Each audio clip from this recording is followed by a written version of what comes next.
Hi, good morning everybody. I welcome all the students of 152 batch for this pathology class today. Myself, Dr.Rajesh Patil, will be dealing today's session, and the topic for today's class is pancreatitis.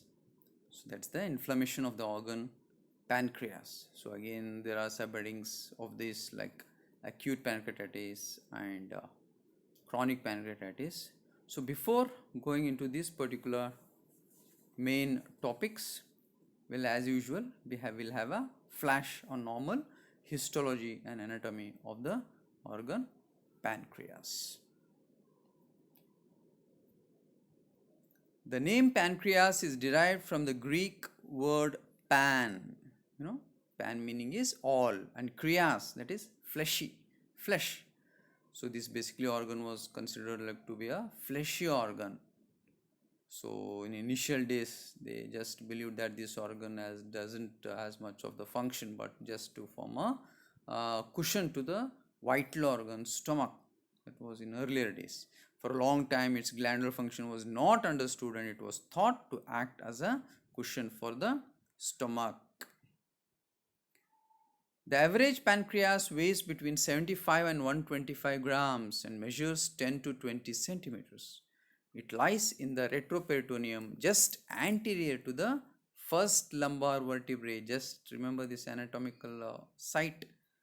Just anterior to the first lumbar vertebrae, and is anatomically divided into four portions: head, neck, body, and tail.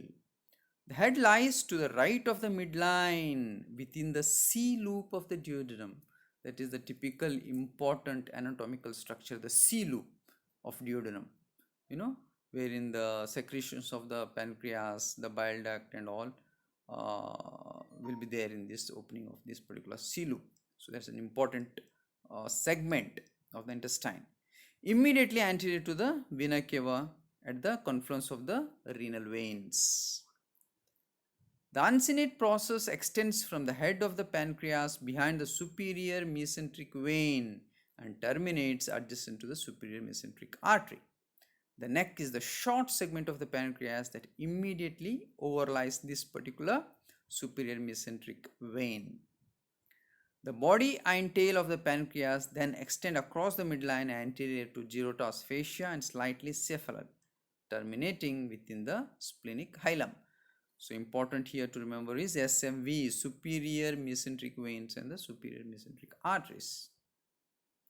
So this is again the basics of the relation of this particular C loop of the duodenum, the pancreas, the uncinate process, the overlying stomach, how this particular pancreas forms the base, the cushion to this particular stomach bed as a part of the organ in the stomach bed. We'll move on from this. Embryology. We'll not go into the much details of this, Though anatomically a single organ, histologically and physiologically pancreas has two distinct parts, the exocrine and endocrine, important, as you all know, as you all studied in first year, physiology and anatomy. The exocrine pancreas begins development during the 4th week of gestation. The dorsal bud typically appears first and ultimately develops into the superior head, neck, body and tail of the mature pancreas. Well, we'll not go much into the embryology of this particular organ. Moving ahead. Again, these are few diagrams, how these particular, the buds from the developing intestine, how this pancreas is formed from these particular segments of dorsal pancreas. That is at the site of this development of liver and gallbladder. Histology.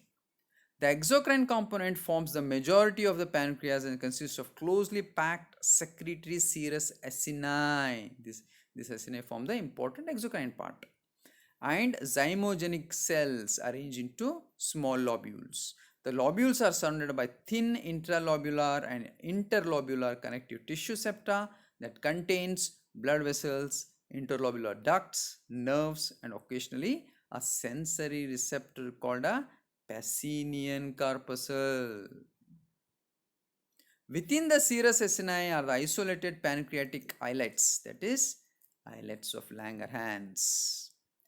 The pancreatic islets represent the endocrine portion. Okay, remember this. The pancreatic islets represent the endocrine portion and are the characteristic features of the pancreas. So these are the acini being formed here, this being shown in this histological picture here. How are these acini being formed there? The exocrine part, the endocrine part, that is islets of Langerhans, both in combination here. Functions. Secretion of digestive enzymes like trypsin, chymotrypsin, elastase, amylase, lipase, phospholipase. See this, all lytic important enzymes of our body which helps in basically crack down on the food substance. All these important enzymes, the digestive enzymes. So important function of this particular pancreas. Congenital anomalies. So we'll not go again much into the details of this. So you should be aware of one thing, pancreas divism. So this is the most common congenital anomaly of the pancreas with the incidence of 3% to 10%. So it is caused by a failure of fusion of the fetal duct systems of the dorsal and ventral pancreatic primordia. So there is basic schematic diagrams being shown there between the C loop of the duodenum and the pancreas, the head, the uncinate process, how it is hosting there. So we will not go much into the details of this congenital anomalies. Moving ahead, annular pancreas. So this is again a rare embryologic abnormality in which the ventral primordium of the pancreas fails to rotate properly, thus forming a band-like ring of normal pancreatic tissue that completely encircles the second portion of the duodenum. Annular pancreas can produce duodenal obstruction. So this is important clinical condition here. Ectopic pancreas. The favored sites for ectopia are the stomach and duodenum, followed by jejunum, Meckel's diverticula and ileum. So where else during the development the tissue of pancreas can be deposited? You should be aware of the entity called ectopic pancreas. The sites could be importantly stomach, duodenum, jejunum, all this. Usually incidental findings, these embryologic rests composed of normal appearing pancreatic acini, glands and sometimes islets of Langerhans may cause pain from localized inflammation or may incite mucosal bleeding. Now coming to our topic proper, pancreatitis. This is very important topic not only from clinical point of view but from the exam point of view. Invariably a 5 marks question. This is an ideal topic for a typical 5 marks question, and most of the times even subheadings of these can be asked as 3 marks questions. Say for example, what does this secretes basically, or the endocrine function and the exocrine function. Could it be the acini secretions of the pancreas or the endocrine part, that is islets of Langerhans cell function? So basically it could be any of these two can be asked for you people. So pancreatitis is divided into two forms, acute and chronic. So coming to acute pancreatitis, the name acute pancreatitis causes a great lots of clinical catastrophes. Just imagine, an inflammation can cause such a big clinical horrendous catastrophe that the person can succumb. The patient can die with this inflammation itself. Then just imagine about the malignancy of this. If the inflammation of this organ is so dangerous, then what about the malignancy of this organ? Typical, very dangerous. So this is the one of the important major organ wherein inflammation is really fatal. Just the inflammation I'm talking about. Inflammation could be fatal here. Okay. Is characterized by reversible pancreatic parenchymal injury associated with inflammation. So what are the etiological factors in acute pancreatitis? Metabolic, alcoholism, important one, important thing. You may in recent news you might have come across our former chief minister of Karnataka, Sidramaia's one of his son had died due to this pancreatitis. That's what the news all spread. Could be due to alcoholism or some other cause, but he suffered from pancreatitis when he visited one of the countries, one of the states in South Africa, I think so. So being rich doesn't rule out that you may not suffer from any of these diseases, but rich or poor, if you suffer from pancreatitis, it's really fatal. If you come out of pancreatitis, it's just second life for you. That is that's how it weighs. Basically, the weightage of acute pancreatitis is so. So hyperlipoproteinemia, the other causes, etiologic factors here. Hypercalcemia, drugs, even drugs can cause this. Genetics, mutations in genes encoding trypsin regulators or proteins that regulate calcium metabolism. And mechanical, it could be gallstones, trauma, iatrogenic, operative injury also. Sometimes you deal with some operations in some organs, say in the vicinity of the pancreas, and you just rub on this particular organ or touch or whatever. So blunt trauma, injury or sharp, whatever. So that trauma is very dangerous one. Endoscopic procedures with dye injection, ERCP. So the complication of one of the ERCP is horrendous. See, the procedure is just 1 day admission in hospital, 2 day ERCP that they usually do to visualize these ducts, the secretions, the common bile duct, the pancreatic duct, and all that ERCP through the opening from the second part of the duodenum, the C loop. So during ERCP, one of the horrendous complications is acute pancreatitis. So you go for a diagnostic approach using ERCP, and sometimes for your bad luck or patient's bad luck, you might land up with a clinical catastrophe of acute pancreatitis where the patient can die. This is just a diagnostic application, ERCP, and what you're causing, you may cause the death of the patient due to acute pancreatitis, which could be a secondary complication of ERCP. Vascular shock. Shock is really dangerous, whatever may be the type of shock that has secondary complications in the form of acute pancreatitis.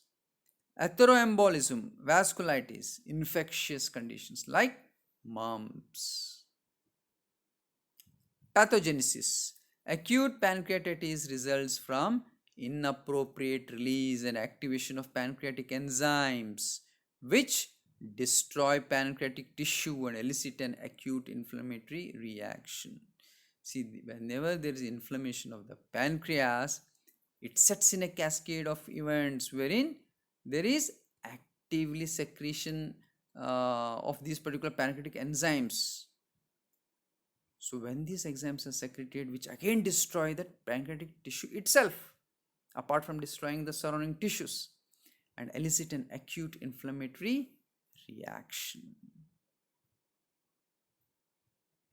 So this is again the schematic diagram, which is really important. You have to draw in the exams when they ask such questions. This is ideal diagram for this particular topic if you want to fetch good marks in exams.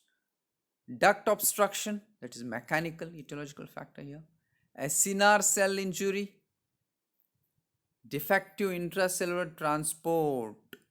So all these contributing for activated enzyme release causing acute pancreatitis, could be in the form of proteolysis, fat necrosis, damage to these particular vessel walls causing hemorrhage, interstitial inflammation causing edema. So all this basically there is edema with blood flow, or it could be even with the ischemia, and then there could be again the etiological factors as I already mentioned, like alcohol, drugs, which cause acinar cell injuries or the ischemia to this particular acinar cell, leading to activated enzyme release.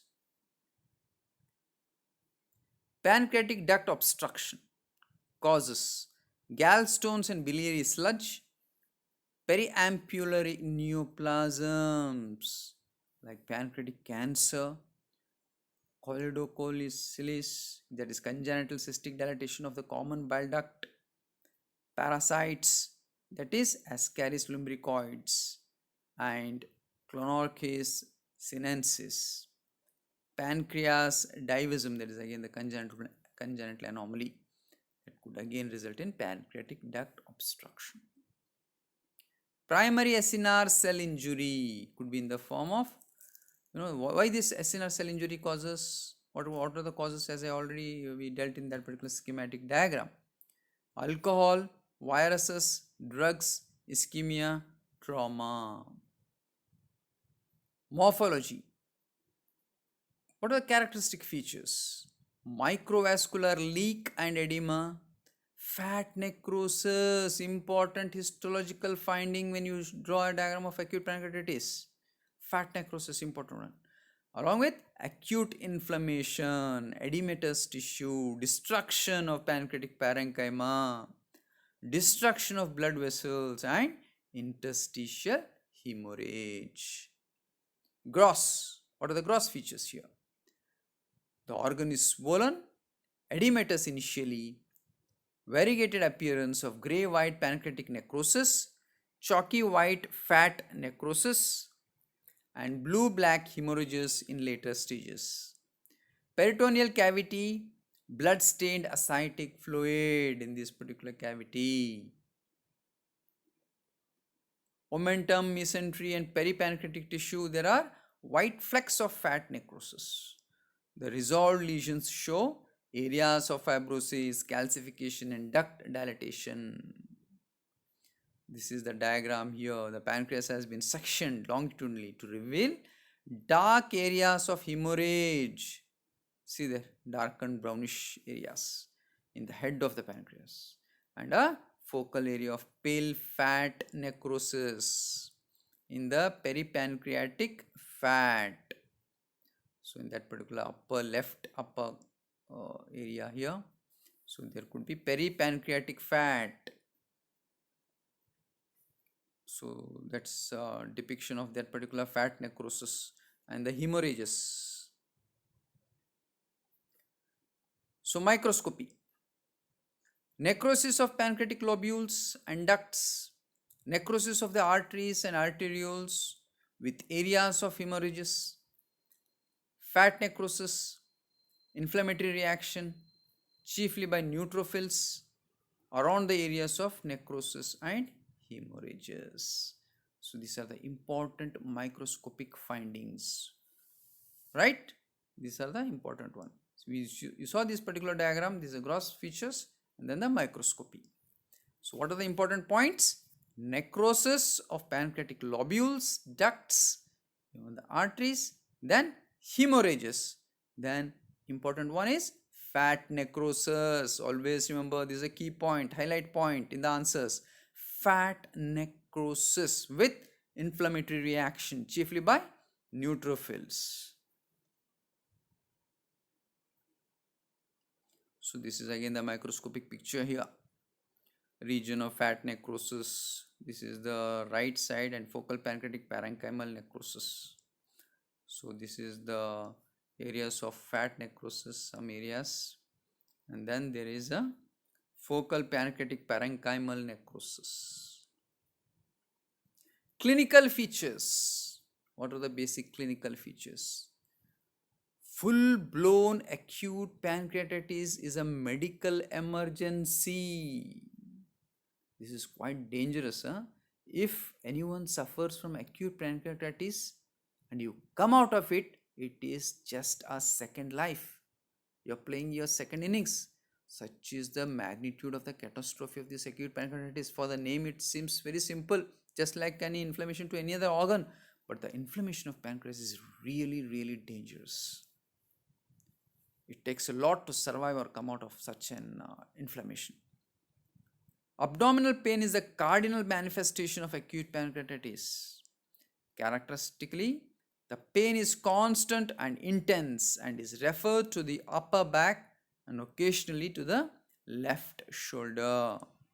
Anorexia, nausea, and vomiting frequently accompany the pain.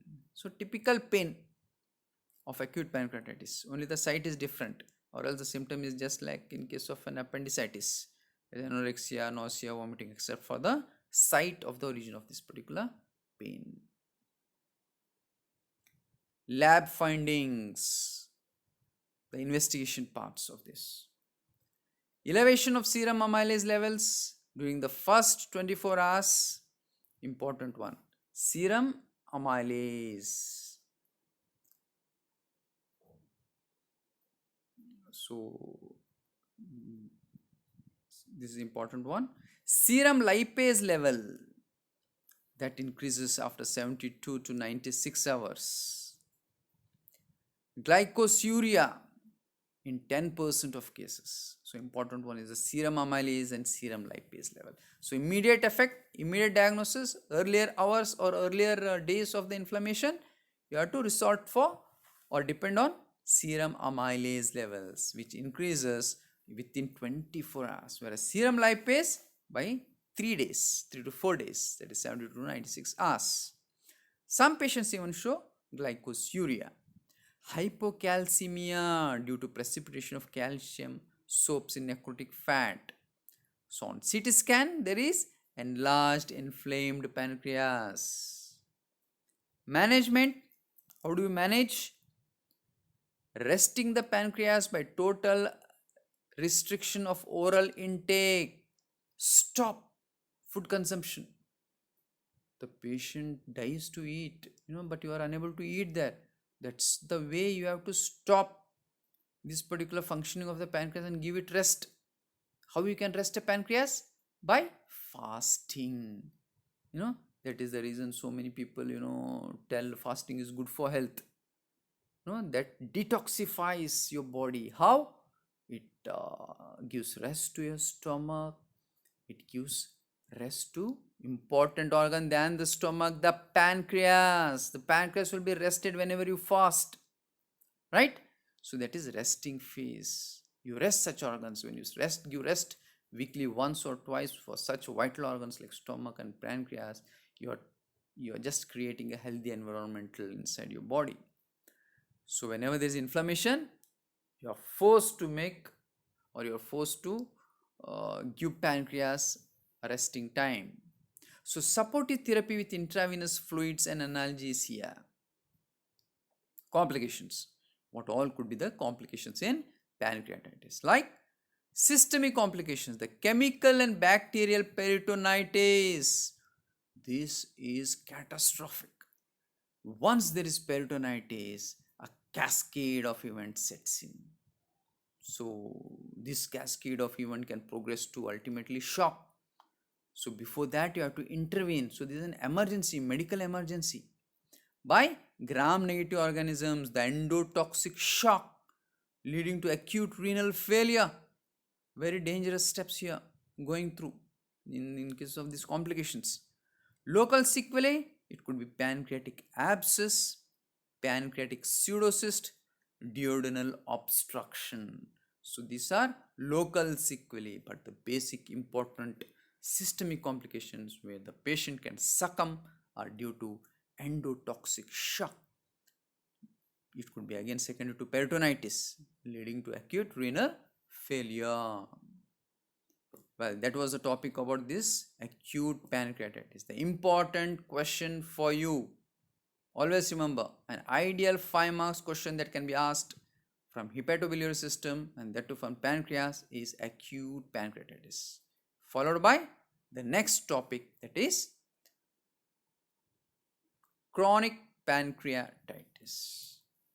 So chronic pancreatitis is defined as prolonged inflammation of the pancreas. So inflammation over a prolonged period of time associated with irreversible destruction of exocrine pancreas. Exocrine part, that is the parenchyma of this particular organ. It could be fibrosis And in the late stages, the destruction of the endocrine parenchyma.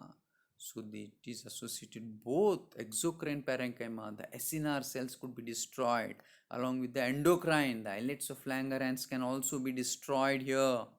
So these are the key findings or the definition. So this is basically a prolonged inflammation, okay, associated with irreversible destruction of the exocrine and endocrine pancreas.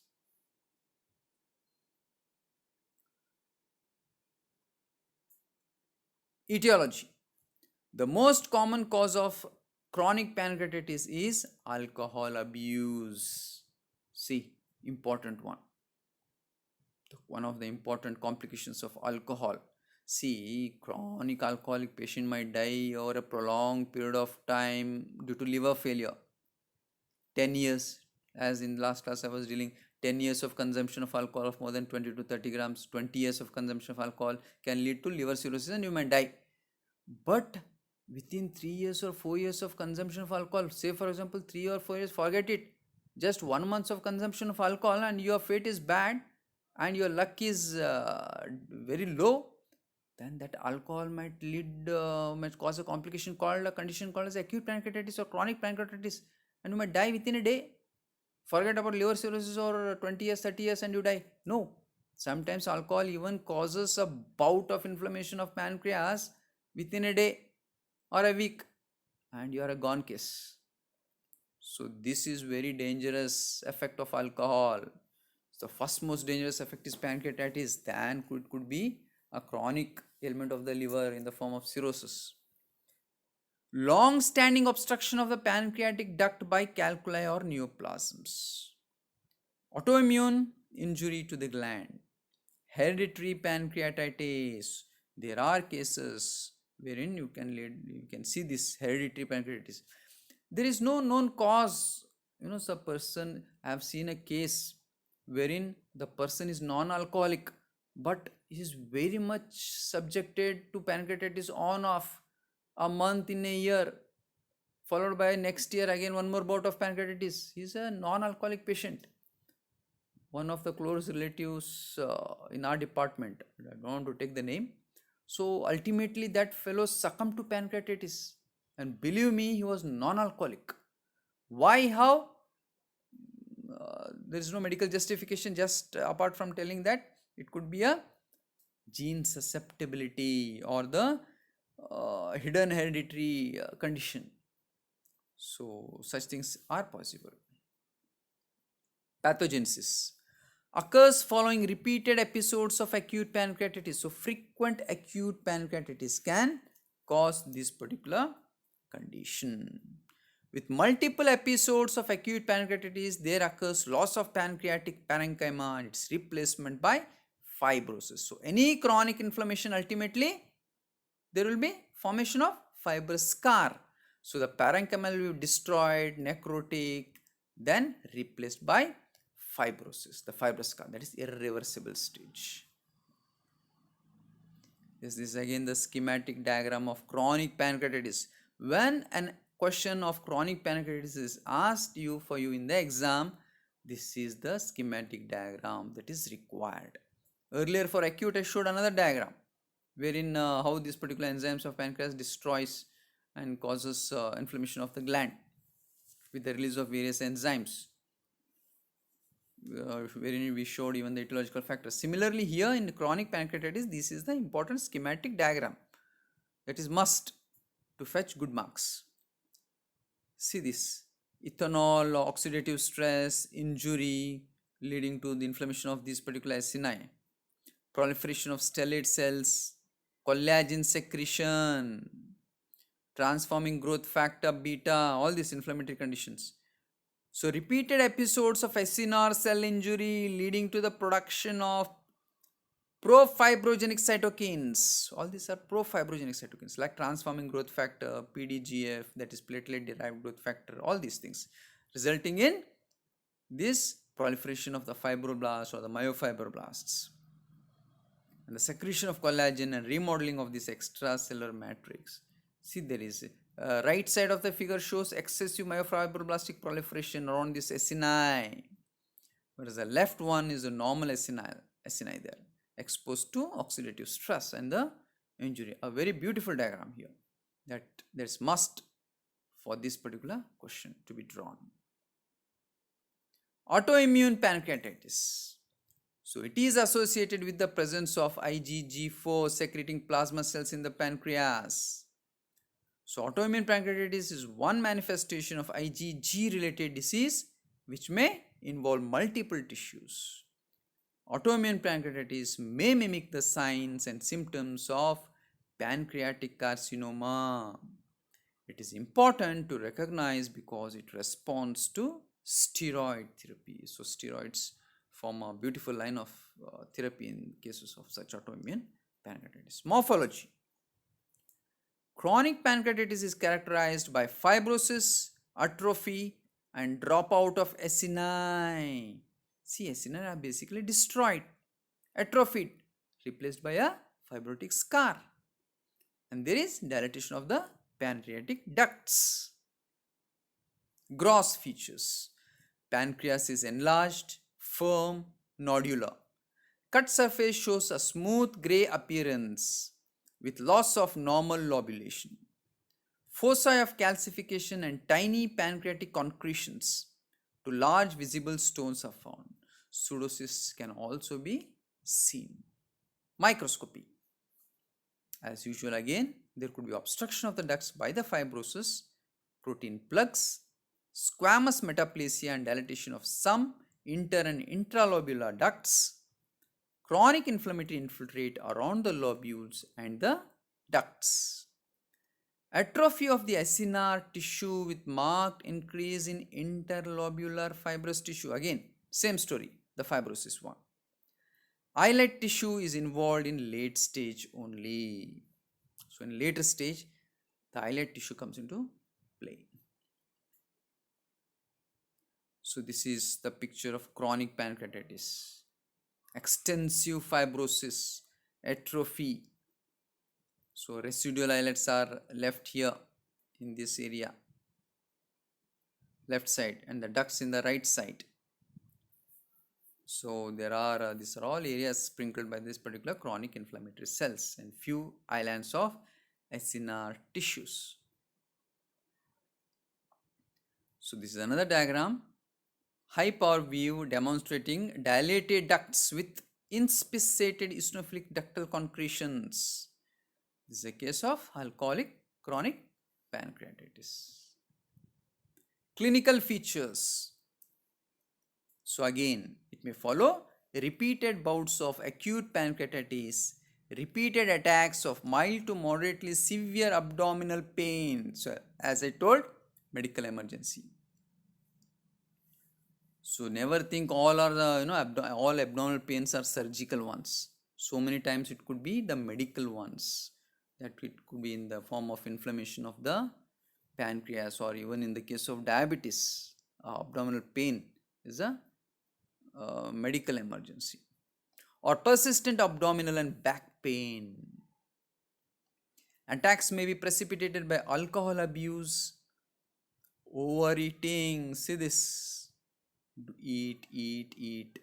Repeated eating can cause this. This is one of the important points here to be mentioned, because basically it increases the demand on the pancreas. So overeating not only causes obesity and exposure to diabetes, but important medical emergency in the form of pancreatitis. Remember that. Use of opiates and other drugs that increase the tone of the sphincter of Oddi. So these are all the causes wherein attacks may be precipitated. The complications. What all complications? Late stage of chronic pancreatitis may be complicated by diabetes mellitus, pancreatic insufficiency with steatorrhea and malabsorption, and pancreatic pseudocysts. So this is again the diagrammatic representation of complications of chronic pancreatitis. So what all this could be in the form of like pancreatic calcification, there could be pancreatic duct calculi, there could be ascites, there could be pancreatic pseudocyst formation. So all these could be the complications of chronic pancreatitis. So basically in this class we saw about the meaning of this particular pancreas. As you all know, this is nothing but a fleshy organ, the creas, all flesh organ. That's the basic Greek meaning of this particular pancreas.